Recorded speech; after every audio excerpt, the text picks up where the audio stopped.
social half hour, so please stick around. We do have drinks and some snacks in the back. I'd like to just call to order right now, and I want to give our police officer a chance to say his piece and then leave. So Josh, take it away. All your crimes are down, and then you guys have this weekend. So, I don't know what happened with Branch and Bone, so if you have questions related to that, like, I don't have any answers right now. I'll look into it next meeting, but right now, it sounds like it was a big mess, and it happened on Sunday when I didn't work. So, I'll definitely look into that for you guys. But as far as your violent crime, you've only had one robbery over the month. Simple assault, domestic, menacing, just basic misdemeanor crimes. A couple one trespassing, which is I think related to 26 Adams. 40 Adams Or it's Hickory. Yeah. The Hickory Street Center. 424 Hickory. Is that what it was? I can't remember the address. I know we pulled somebody out of the house and Was it the house or the building? Was it 26 Bonner or 424? it was a residence on Hickory. It was a yellow house that had 224. there we go. All the vacant addresses, the trespassing complaints that run together. It was a yellow house. I remember that because I just. That's when they broke through the drywall and just crawled through the outside. So, because nobody was there. Is he like in jail or is he still out looking for another house to break into? Do you know? I don't know. Do you have a name you can share with us? I don't, unfortunately. And then your drugs complaints are down. Anything on, I was asked this catalytic converters, does that seem to be slowing down? Yeah, there's less of that. Mostly I think the market's now saturated because they've all been stolen off of everything and nobody wants to buy them anymore. But we also started the BAT program back up again. So if your vehicle gets, you can register your vehicle, especially anything after 2015. Most of them have GPS, either like the touchscreen radios that have GPS in them, Sirius XM, anything with that, we can track that via satellite. So if you register your vehicle with BAT and it gets stolen, let us know and we can start tracking for that. As far as the cost, there's no cost associated to do it with the city. Sometimes there's costs associated with doing it with like whatever GPS system there is, but your insurance should more than cover that for not having your vehicle. So it's called BAT? BAT, yeah. Is there a website to go to? It's on our police website. On the City Dade website? Okay, thank you. Any questions? 26 Bonner, do we know where we stand on that one? I don't know why that address is familiar, but no, I don't. I was gonna say it's the vacant one that. That's the guys that came from I the can yellow house. give you an update on that. I've been Okay. working on that with housing and the police, so I can give you an update on that later. Okay.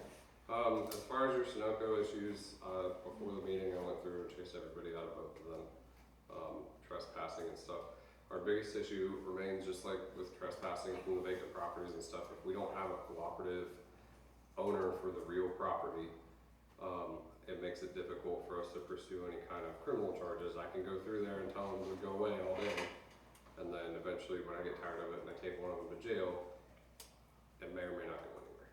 Doesn't necessarily deter somebody who has no home from going to the one place to hang out. But So is the Sunoco down here on Kiwi, is that owner cooperative or not? so we've had marginal success. They've started hanging signs saying no loitering and giving us permission to chase people away.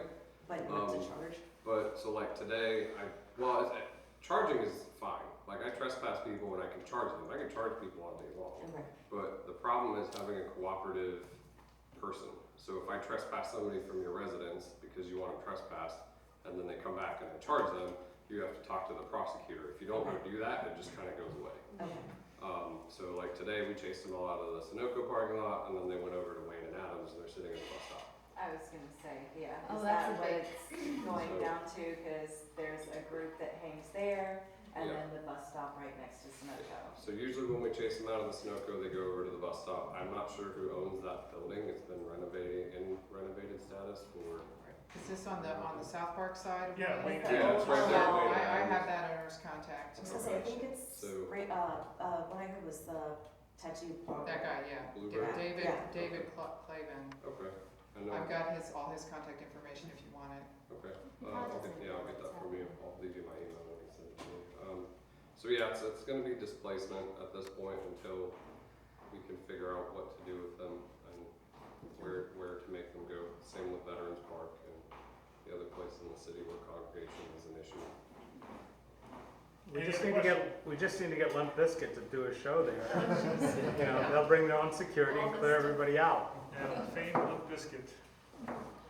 Okay, any other questions? Thank you. All right. There's a couple seats up here if you need them. Thanks, Josh.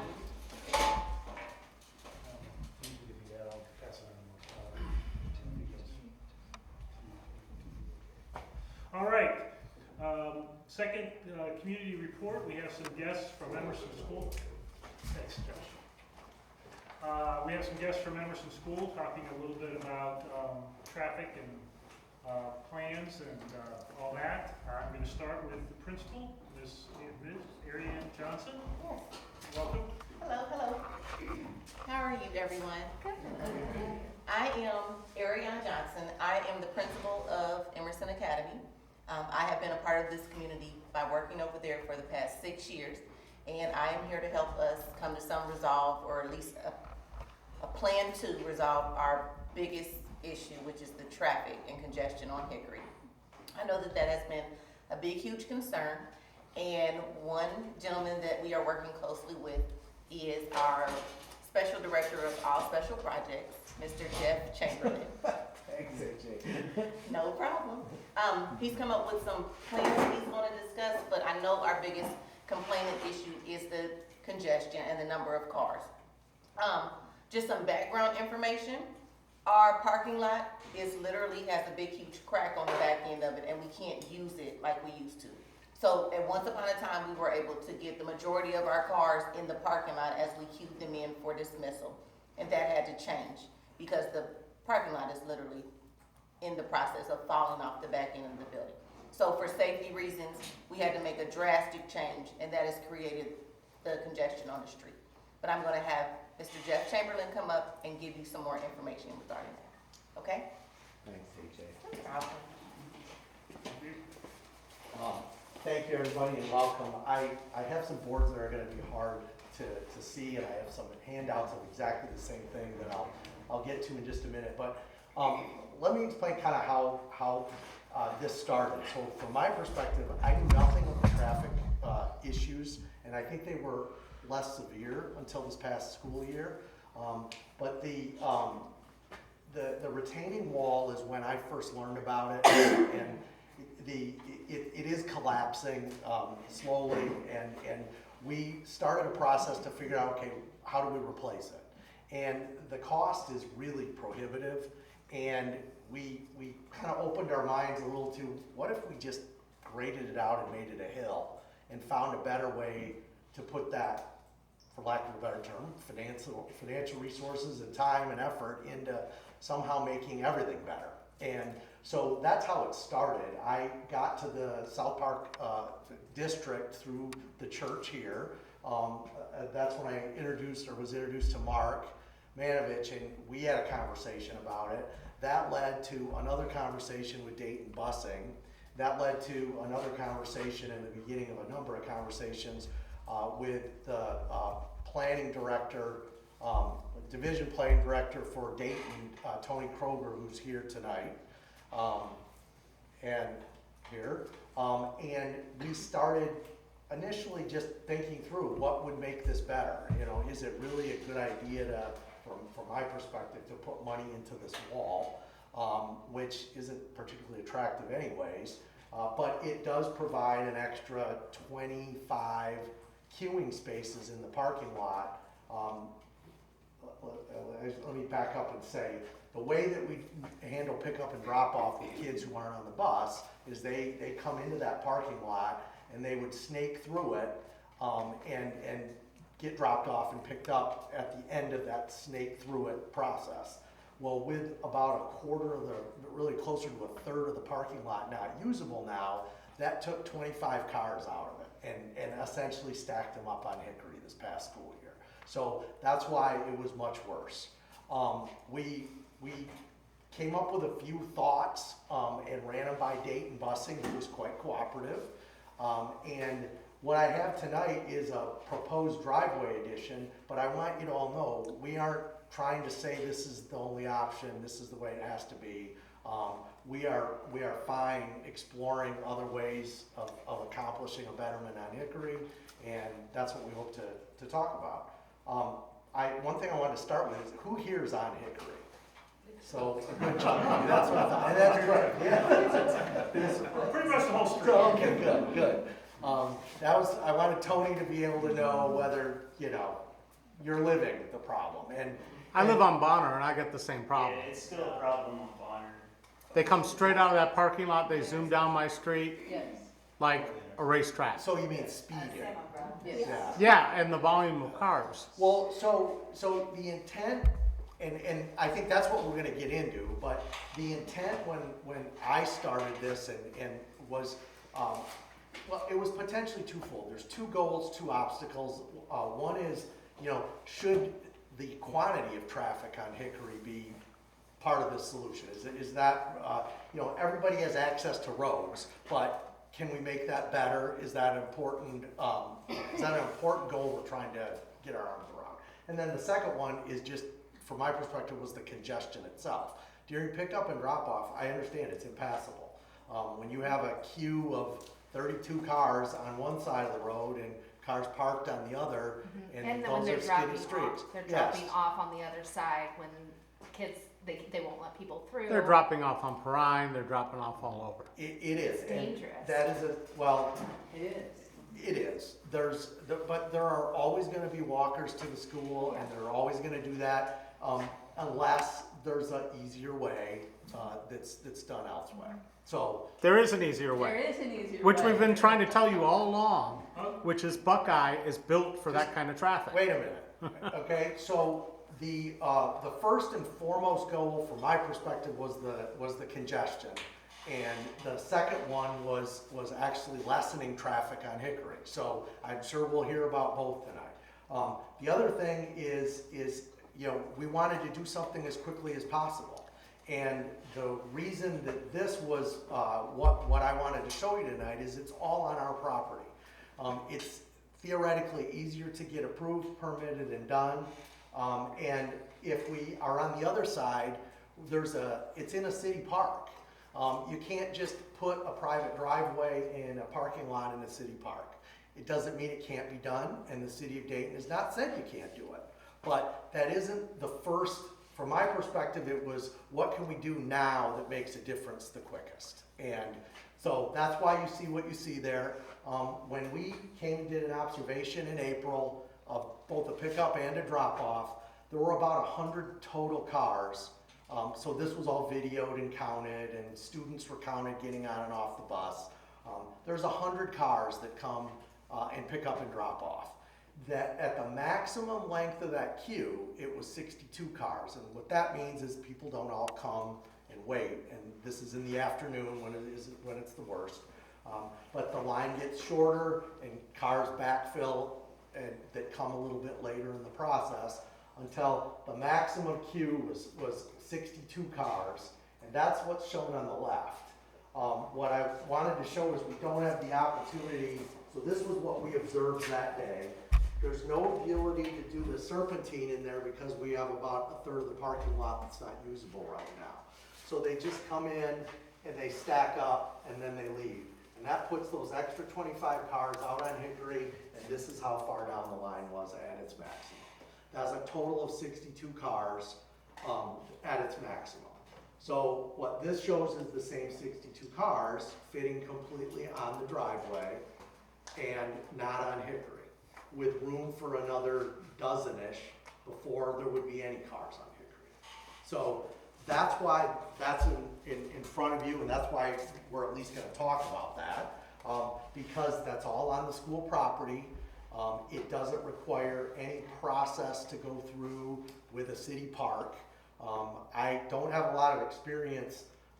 AJ said I'm in charge of special projects. That was nice. Jeff, let me jump in for a second. Yeah. I know Judith wants to say this. You do have to get landmarks approval. Any change to the outside of any building in a historic district has to go before, Including including bushes, landscaping. landscape, and trees. So there is approvals that need to get, go ahead, Judy. But with all due respect, I really see your engineering thinking here and applying that to finding us a good solution and counting numbers of cars and keeping it near property. But I don't hear anything about the aesthetic value of the trees and the lawn that are placed in front of Emerson School, that if they are plowed through, nowhere else in South Park would anyone be allowed to pave their front yard with just pure pavement. And it's gonna wreck the aesthetic value of all this green space that we've created over the past 25 years. So how are you addressing that? That would be a sacrifice of that, and that's why we're talking. A sacrifice for us, the residents who live here. For everyone. There's a lot of schools that have a driveway in front. That's a pretty traditional way to That are pick placed up in and drop off. historic districts. I'm sure they were built with driveways in front. So, look, I'm not disputing what you're saying. That's your opinion, and that's important. And if you all Well, it's collectively. more than opinion, you're looking at dollar value for what you can bring to this parking problem. And for us, it's a dollar value because one of the main qualities of a historic district is the aesthetic quality, the feeling of that space. And this is really doing harsh damage. I don't see any, I've got a PowerPoint of images, but there's a beautiful western mountain pine tree in the There front are. lawn that completely covers the walkway. There's big, beautiful purple trees and a pear tree blooming. You don't show any of that, that for all of us, this is now, sold residential value as a walkable neighborhood. No, let me explain what is shown on there. So there are shown in there plantings of trees 30 feet on center all along the frontage with a hedgerow that would certainly make a difference. I'm not saying it's acceptable to you, but there's also, there's the traffic consideration. So the point is to discuss this, and I appreciate And what you're saying. so in the backyard, and I know I heard you Yep. say that it's park space, but this, I know you've got a proposal that shows this space over here, right off Buckeye, and many of us have spent time over here. It's a simple addition of another lane in, because there's already a way in to the back off of Buckeye. You plow all of this, and you're only plowing empty space and 2 trees, and you would probably fit in a significant amount of cars here, and then they go out this way. So why is this not a viable solution? So the configuration over there now is 1 lane. So you need to have a separate entrance and exit. Right. All right, so yes, it is viable, but it's using the park. And so that's another judgment. And typically, parks are not used up for private uses. I think it's worth exploring. I understand. Abby, you have a comment, question? Just a question, because it might help clear some things up. Does the city even own that? Because the Own last what? time I Excuse me? heard, The park? the turnabout, the city sold that off. So did they ever get that back? Was the school able to buy that? Mark, you want to answer that? Tony, I think the city sold off the stuff that was on the street back to the South Park Green. Is that turnaround street So owned that by the turnaround- city? Public right away. Public right away, and everything from That's between right. Buckeye and that public street is part of Burns Jackson Park. Correct. Okay, so that's all park space, Okay. but It's not used by anyone. Yeah. No, it's used by the school for the buses. well, yeah, we're saying the turnaround park is, space. sure. The green grass that could be turned into a parking lot is currently not used. The entire park system behind the school that is public property is only used by the school. Nobody else goes down there. Right. Yes, go ahead, yeah, I think, in my mind, the solution is to use that back piece. So I guess I'd like to hear from the city as to their issues with that, because clearly we saw plans that had that as a design, and I was surprised we moved away from that. Well, I think, before you answer that, I think I probably was more of a catalyst to moving away because of some complexity associated with the private use of the park, the desire to want to do it now because I knew it was bad, and the fact that this does get all the cars off Hickory. So, that said, It doesn't get cars off Just to Hickory. rewind, it gets the backup. off Hickory. The To- traffic is still To there. kind of interject here, I live on Hickory Street, Yeah. between the school and Wayne Avenue. The problem is not the congestion, the problem is the reckless driving by the 100 cars in and out each Yes. day. Raise your hand if you live on Hickory and you've been hit by one Oh of the my parents God. driving your Three car. times. Been run off the road. 4 times And his they're truck. not road. The reckless driving and the volume of And cars littering. on a road that narrow, it's dangerous to cross the street on foot, and the congestion is one problem, but the big problem is the parents driving there. We want the parents off Hickory Street. Yes. I would live with the congestion if it wasn't dangerous. It's dangerous. And this is what I said, it's, you know, we as a neighborhood have tried to keep through traffic off our streets. We figure we have Buckeye to the north and we have Wyoming to the south, and those are the main streets if you wanna go between Wayne and Brown Warren. Yeah. We don't want people, for whatever reason, unless they're going to their house using our narrow streets that everybody parks on, you know, they weren't designed for that level of This traffic. is probably the most narrow street in the neighborhood. And it really should be one way, but that's a whole nother issue. But it's dangerous to walk or even drive on Hickory to come out from the side streets. Many people have been hit coming out of the side streets. You can't see because there are cars parked, and the parents are all exceeding the speed limit, going double the speed limit. That's a little bit of most of the time. exaggeration. No, But let's go, that's an exaggeration, I'm not gonna let it go. There's plenty of good drivers that come in, some are not, just like all the other roadways. Some are good drivers and some are in a hurry. But I wanna go back to why do we not utilize Buckeye better and the Burns Jackson Park? Because for us, that solves everything, Yes. every issue in the neighborhood would be solved if we can get that fixed. Yes, wait a second, Tony, I'm gonna let David speak, and then you can come up to the podium if you want. David? To clarify, when I say to use Buckeye, I don't care about the turnaround. I'm saying out on Buckeye. Right. The cars stay on Buckeye. They don't come into the turnaround. They don't have to be delivering the kids door to door. Kids can actually walk. You can have staff members out on the sidewalk on Buckeye coordinating, just like you have them coordinating right now in the parking lot and everywhere else. And the cars can go up and down Buckeye, which is wider, it's built for heavier traffic, and will have no problems whatsoever in our neighborhood. All traffic for your school, other than people who are handicapped or employees parking in your lots, would stay out of the neighborhood. They would go up and down Buckeye. Perfect. And everything works fine. You don't need to do a turnaround, you don't need to do any paving, you don't need to do anything, just have your people walk out there and the kids drop off, they walk into the school building, and at the end of the day, they walk out and they get in their cars. Okay. And that's it. I'm Done. gonna go on record saying I disagree. Buckeye is too fast a street to have people. So shooting drop the kids. speed limit with a That's school not zone, the city can't just drop speed limits. with a It's school built for zone, speed. with a school zone sign, they can to 20 miles an hour. It's an And the emergency route, so the fire trucks. The don't fire slow trucks down. go 50 through a school zone anyways. That doesn't matter. You put the school zone signs up. I drive on Smithville in the mornings. There's a school zone. The fire trucks will still go through. It's a 4-lane road. You could put a school zone anywhere near a school, and if the kids are being dropped off there, so be it. Solved. All right. Tony, I think it's your turn to speak. Sure. So I'm Tony Kroger, planning with the city of Dayton. Jeff kind of answered this to a degree, but we've been open-minded to all the solutions that have been put forth, whether it's been adding vehicular capacity through the park, right? Using park. I know it rarely gets used and all that stuff, but I know parks can matter to neighborhoods. In our perspective from the beginning, it's been, we're open-minded, we want to hear what the neighborhood says. That's really why we're here right now. I don't think anybody, Jeff or I, want to do anything that the neighborhood's against here. So We're getting an that's really it. park. I mean, our park is getting updated, Wow.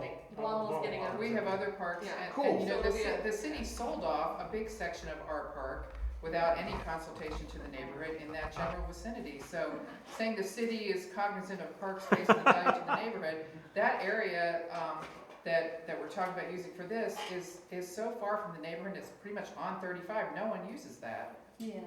Yeah, And David, we're good with that. I just wanted to hear what David, everybody speak said. up. And you had your sugar, right? Yes. The point I was wanting to make, Karen just made, but I want to make it again. you mentioned that that you didn't want to go, if you could avoid it, you didn't want to go through all of the extra effort of getting a right-of-way with the city, ... and encroach on. And as Karen pointed out, the city sold some of that parkland. If I can clarify what that extra steps was gonna prevent and will prevent a simple, well, I say simple, less congestion on Hickory immediately, because it takes longer time to get through that. I'm fine going through that. We'd I'm rather fine. wait and have the right solution Yeah. and have another year of And that's why we're hassles. here to talk. That's why, yeah, it's all, okay, so let's just go ahead. Abby? Okay, so I've been watching this since at least 2011, if not longer. And I can say this very honestly, parents are assholes when it comes to dropping them off. I've got grade school kids, we go to Holy Angels. And parents can be jerks there too. I mean, it's great that you want them to pull off, but if a parent's running late for work, they're just still gonna stop on Hickory Street and let the kids out. They've done it for years. It's a lot to ask the school to force the parents to pull in there, because this year, it sounds nuts, but this year with the pickup has probably been one of the best years. I mean, in the beginning, it was bad, but Karen Minovich and I share a driveway, and we're probably the only ones that have to turn left or turn through the line. And most of the parents, once they know we're waiting, they let us through. The problem is, the biggest problem I have with the line, the congestion, which won't stop if the pickups or drop off and pickup are out front. I've watched ambulances that cannot get through with lights and sirens because parents are parked and they're in the school, and they don't care, they're parked there. So fire trucks, ambulances, they can't get through even though there's lights and sirens are on. So even if you move them off the street, they're still gonna have that issue.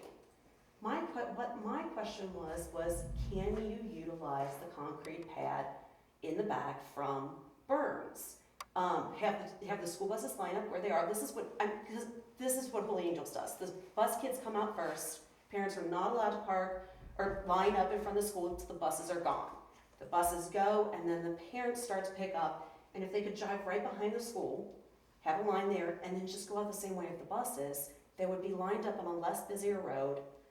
They could get quite a bit off the road, and then the kids, they don't have to go as far as, say, up to Buckeye. So, the short answer, yes, but one of the things you have to keep separate is the buses and the cars. And they really can't share an entrance or an exit. Well, that's what I'm saying. Still have the buses line up in the curb spot, Yeah. but have the cars come this way, let the buses go first, because the bus kids are out, and then the cars start to use the same exit. Because you can, I know there's some poster or a bar or something, but that Burn still goes all the way through. It does, but it's also the exit for the buses and the entrance for the Yeah, buses. she's talking about the west side of Burns, right? Well, no, Are you saying saying it's come like- in on the west side of Burns?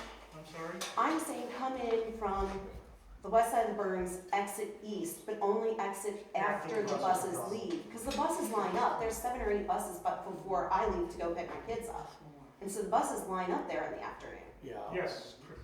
So I guess if the issue, even if the issue is having the buses and the cars in the same spot, if you move the cars to Buckeye, what would prevent you from just having the buses be in the parking lot on Hickory, and having 8 buses go down Hickory is probably much less of an issue than 100 cars.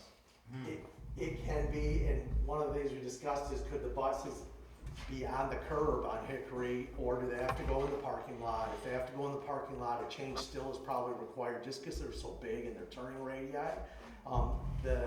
We had actually done a layout that showed they can all get in there and they can all get out, but they have to do it at the same time. And that's not how they operate right now. It's not at the same time. Can something be done so they can come and go as they get there? Probably, and that's a curb cut. So, there's ways to do that. That just wasn't what we did to get there quickly. So, we're hearing a clear message, and that was the point of tonight. I guess I'm sorry, I'm just gonna say something. I'd like the neighborhood to express, our neighborhood to express by show of hands, how many people would have to have a longer term solution that gets the cars off Hickory than something short term that takes care of the issue? So, long term solution, okay. Is that clear enough? Okay. So, okay, thank you. Go ahead, Abby. I have one more question. I guess this is more for the principal. When the buses come to pick up the kids, do they all come at once, or are they staggered in times? They're all coming at once. Okay, so they don't. In the PM, they all come at once and they're waiting. Yes. Yeah. And then they don't leave until everybody is loaded on the bus. Then the buses leave. So I guess I'm thinking more Right. pickup. They're staggered, because 'Cause I that- think I mean, every you're school loading I- the buses in order, right? And as soon as a bus is full, it leaves. Staggered because there's no sidewalk to continue around that building. Okay. Okay. And then in the morning when they come, they are separate because Yeah. they're all on different routes and dropping off and then going. Okay. I'd like to thank you, first of all, for coming tonight and giving us an opportunity to share our opinions and our experiences. And I'd also like to thank you for being there. We are so happy to have a neighborhood school, and we're so happy at the way you maintain it. And we would really, really be disappointed if anything happened where you weren't there. So we're here to support you. We're happy to have you, and we're anything that we can do to help solve this problem. We're here for you, and thank you for all you do and for having a school here in the neighborhood.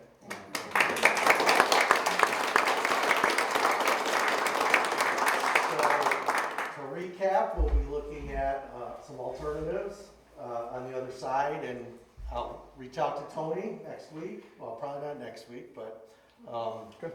Tony, do you need anything official from South Park? Do you need a vote? Yeah. Do you need a motion? Do you want something A that letter? says? I would love at least a letter. Yeah, Okay. that'd be great. Okay. I can write anything. I bet you can. I bet you got it. Okay. Any further questions? Again, as Karen said, we really appreciate you coming out. I think you got a consensus of, well, clearly Hickory Street residents. Go ahead, Chris. So I guess I did have a question. So for like the follow-up, would you, based upon our inputs, draft some other alternatives, and there would be like a follow-up meeting of, you know, like COA 1, 2, 3, 4, whatever, and take, I guess, further input on whatever? I would be happy to come again if that's what you're asking. What I think, you know, I'm gonna take these away, you'll probably never see them again. And what will get created from that is a set of aisleway. Here's where I think, I don't know how widely the version of the parking lot on Buckeye was distributed. Did that get seen? I sent it out to some people, but then it got pulled, and so I didn't. But I still have the electronic version of that, and I can put it on the web. Did I send it to you, Joe? I'll get a better one, and I like Dayton to kind of say, yeah, that's what we're collectively looking at, and then I'll get that to you. But the idea was, there was gonna be, try to do this to face you all. So the problem with this is, this is all Burns right away. Hey, Tony, if I say something wrong, correct me. So this is actually Burns Avenue, right here. And using that is, let's call it easier, then it's a step up and forward as far as getting permission to go outside of that right away and into the park area itself. And that's what we're gonna do. But this right here is only one lane, and it's not configured well. So what's likely gonna be proposed next is a entrance over here somewhere on Buckeye. Some form of queuing in this area with some parking that we have to replace if we're losing some, but we'll figure all those out. And then probably this exit kind of stays the same. So cars will come in, serpentine around, some will park. Pick up and drop off would likely happen around here on the sidewalk somewhere, and then they'll exit out on Buckeye. And then the buses, we will look at, I'm sure using this, the question is we want to make it so the buses can get in and out without all literally moving together. And they cannot use that down there at the same time because they all come at different times, is what you're saying. You just can't mix buses with parent cars. Okay. That's all we're saying. Okay. And I have another does the school actually have like a good opening, like a good door down there that kids can exit in and out of? There is a door, yeah. Okay. I mean, They take the bus kids down there already. Yeah, the so- buses, Okay. yeah. And Yeah. the playground, to go to the playground. Okay. My kids went there. Okay, I That's- wasn't familiar with, I What do you just think, was right, thinking Chris, about first day getting with all you? those kids Okay. out. So I guess while we have you here. Yeah. So yeah, the fissure in the parking lot, Yeah. is there a plan for that to eventually get graded out, or are we just waiting So for a what we- rapid, spontaneous? No, the Kind of a idea, stopgap. and that's a great question, because I didn't answer it. The idea is to so it's 13 feet tall at its maximum now, and if you look at it from the side, it's bowing out. It's leaking water, and in the area on top, there's cave-ins where the stormwater structures are and stuff like that. So the idea is either to remove the wall completely and grade it out into a hill that ends right at the sidewalk there, or to actually save a portion of the wall, imagine 2 or 3 feet tall, and grade it out to that kind of hill. I think we have Floating Hill, David. Yeah. First off, real quick, I'd like to say it's nice to have you guys actually come here, and we'd love to see somebody more regularly. We've had principals that have been here more often in the past from Patterson Kennedy and from Emerson. And, you know, if you're having events at your school or plays or concerts, invite us. I mean, be a part of our community. There's a lot of things going on here.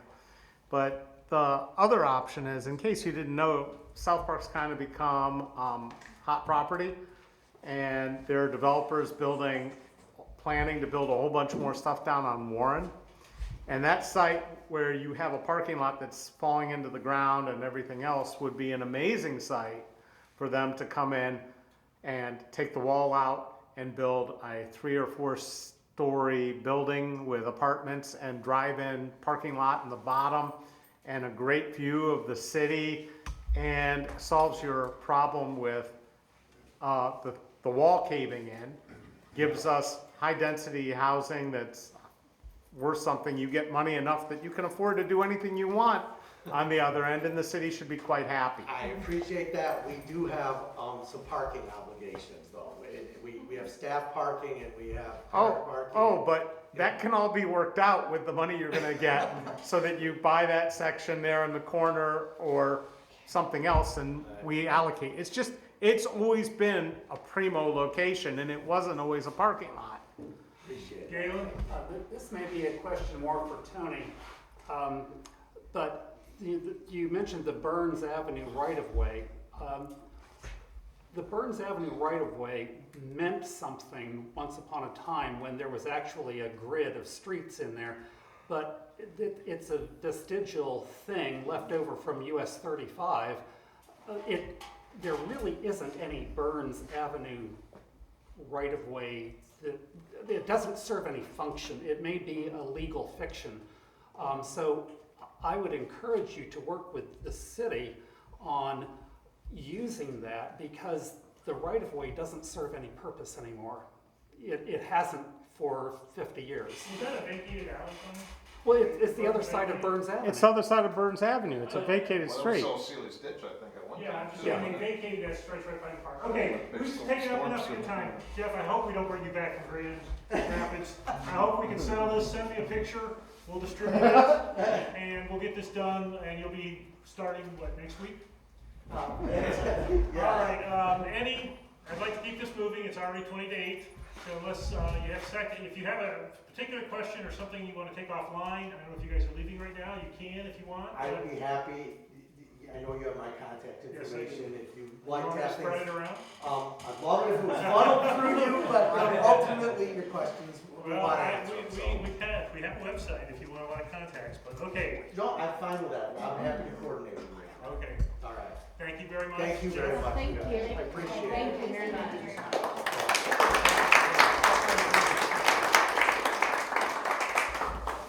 And make sure you get a cookie and a drink on the way out. Okay, back to our regular order. Do we have minutes to approve? General meeting minutes. Our secretary says yes. Yes. Send out the e-newsletter, so everybody got a copy through the e-newsletter. And we have a motion to accept those minutes. Second? Second. Okay. Any discussion of the minute, approval of minutes?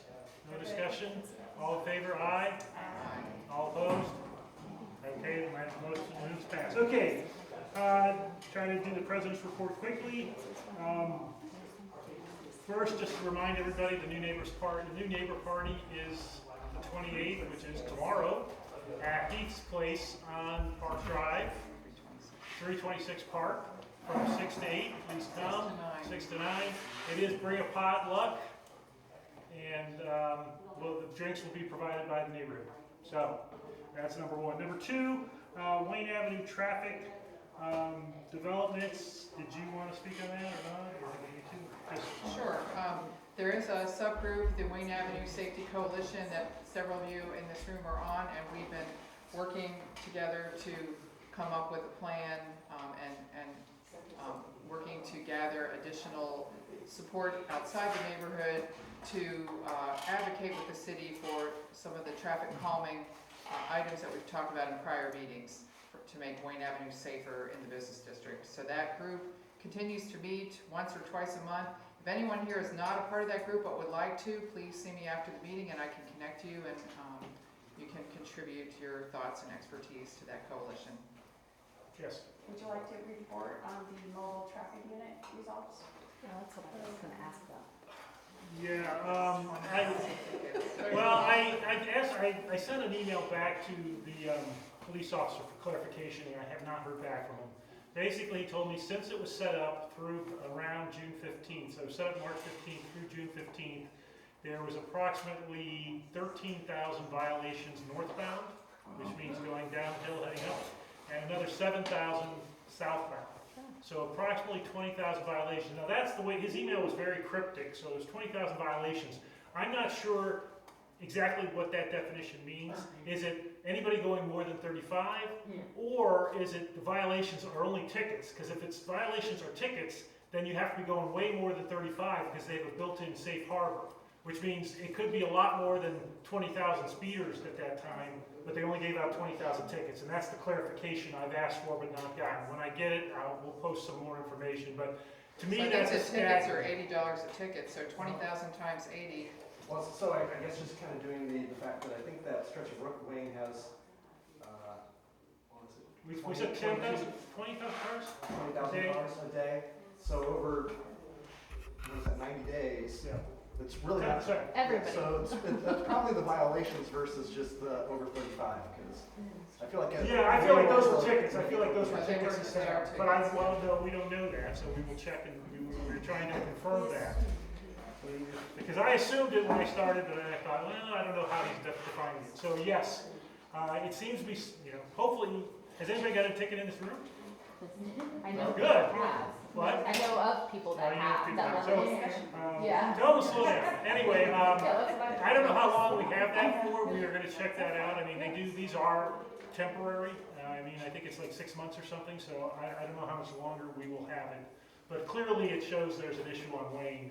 I don't know if that issue is gonna get better or worse once they start working on the south part of Wayne to Esther Price. Because they're gonna mess that all up and have it down to 2 lanes or something fairly quickly this year.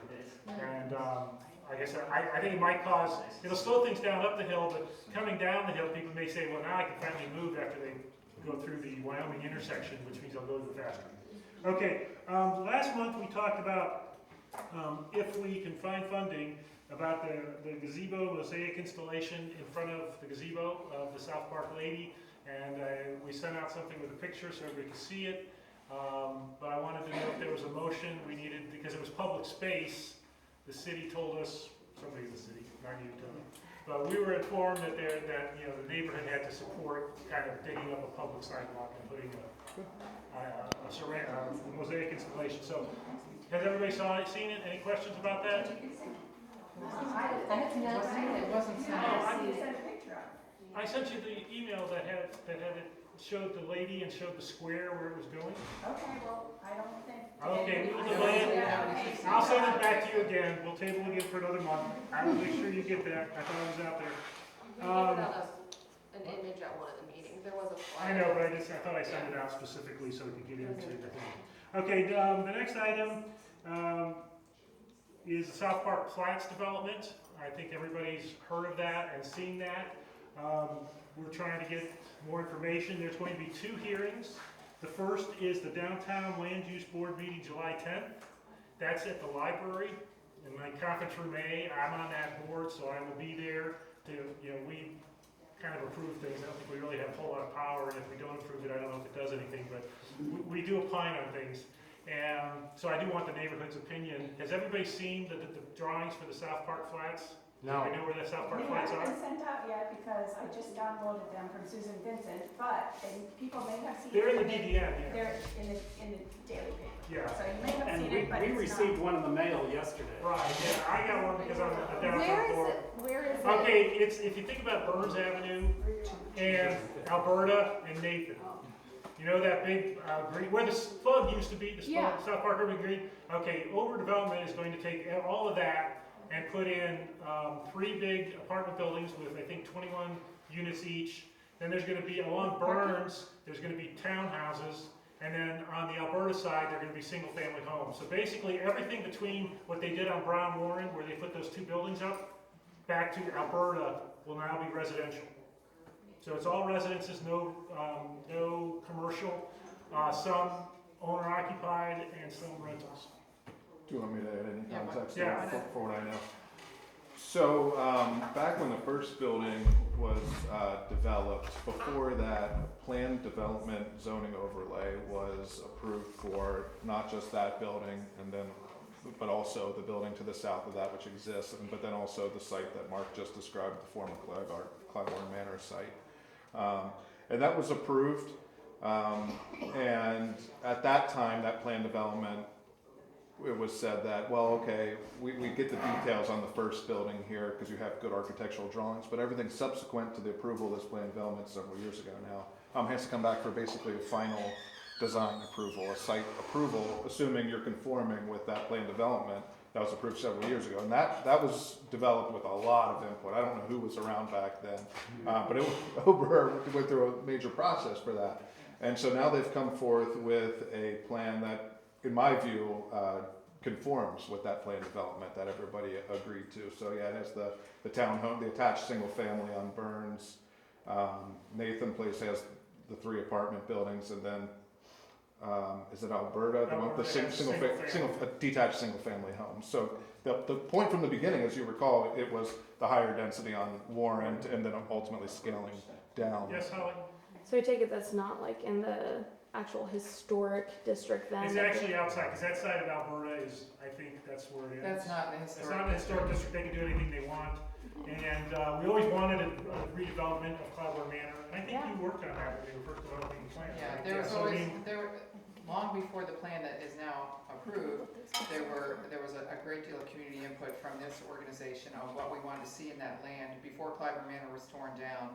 And there was many things considered, from a Kroger's to other things, but ideally the neighborhood wanted residential with decreasing density.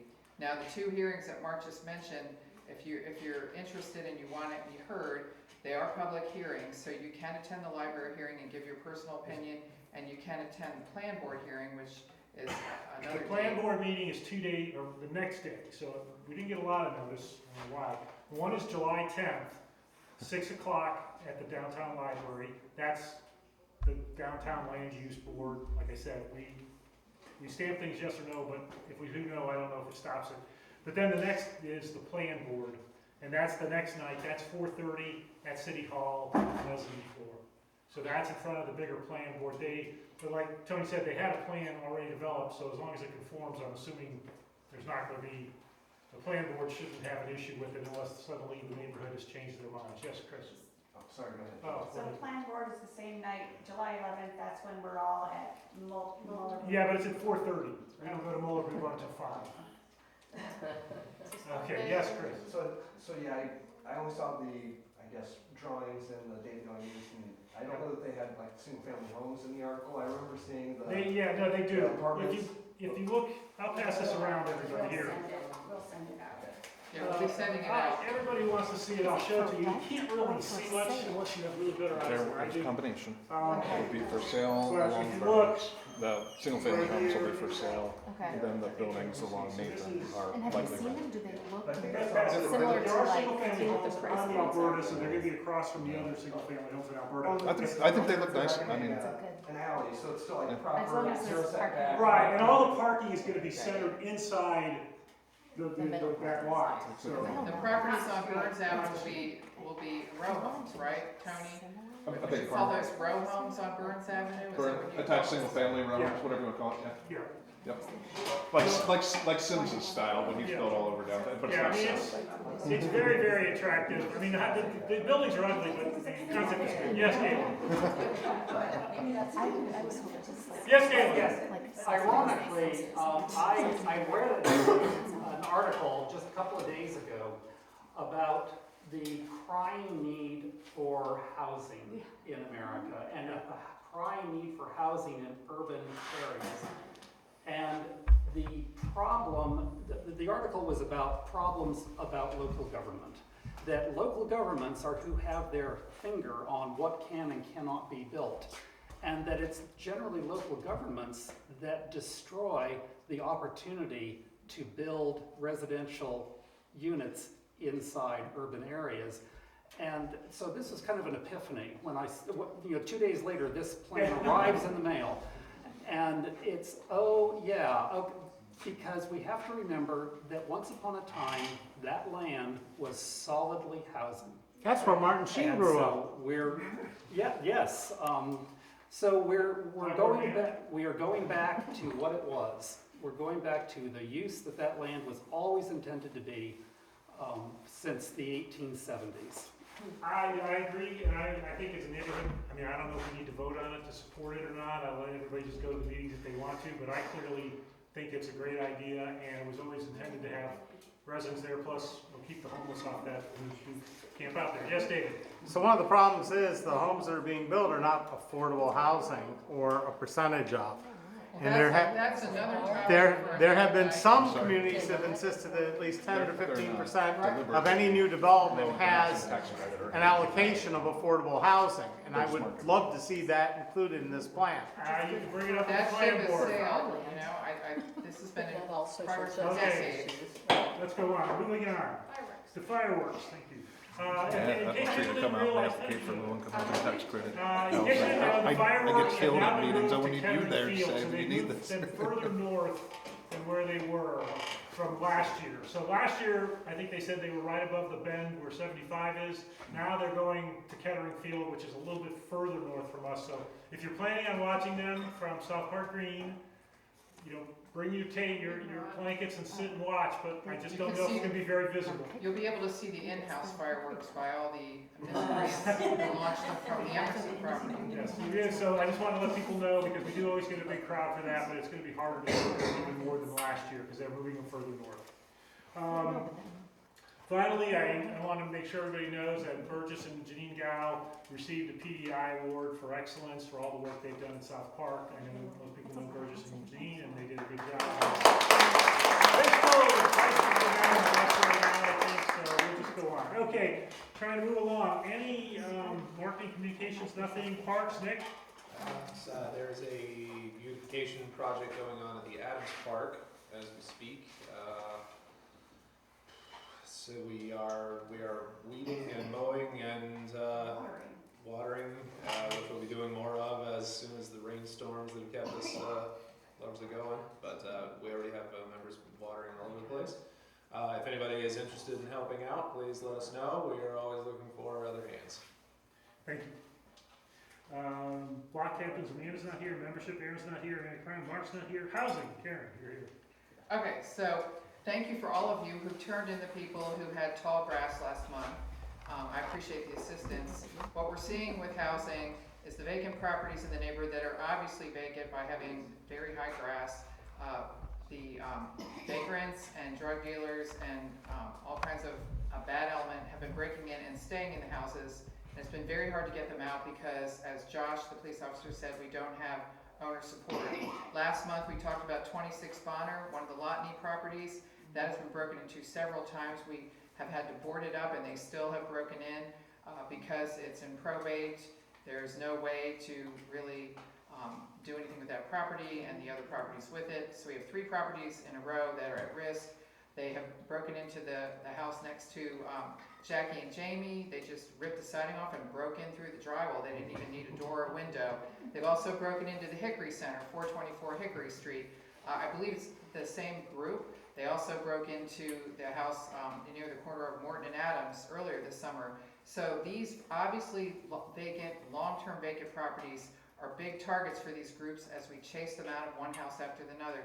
So if you live near one of these houses, please go and circle the house as often as you can, and if there's any doors open, windows open, or any evidence that someone is in there, please call the police, and please also email me at housing@historicsouthpark.org and make sure you include the address.